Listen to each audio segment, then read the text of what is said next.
So after I had my first daughter, I went on birth control in the form of an IUD, and I kept it for several years.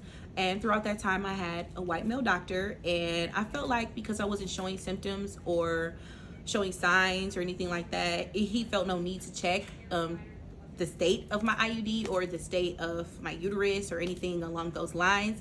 And so I just went untreated, and because of that, I was literally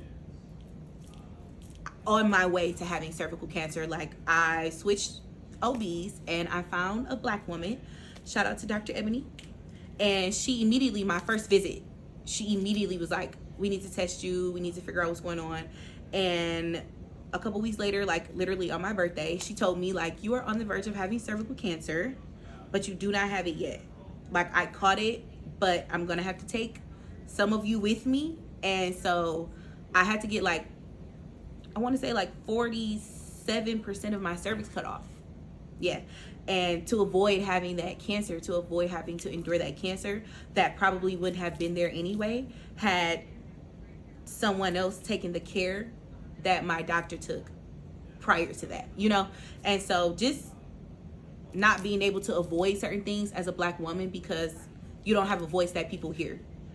It's almost like they literally just don't hear it with their ears when you speak. And it's frustrating, and it's refreshing to finally get into a room where you have people who advocate for you, who not only care about you, but look like you, because that's important.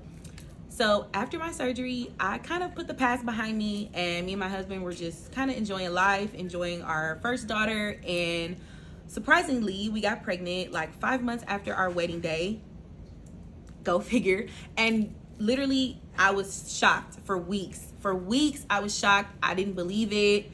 And I literally had to wait.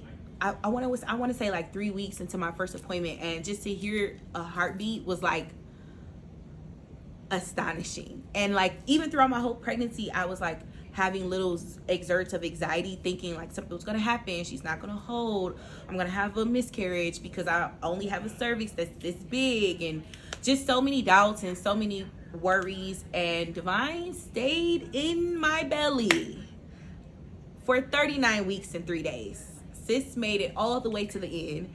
And so that is why I named her Divine. It means delightful of God, because I just really feel like she knew she was supposed to be here, and so she came kicking down doors. And I feel like that's something she's going to continue to do her whole life.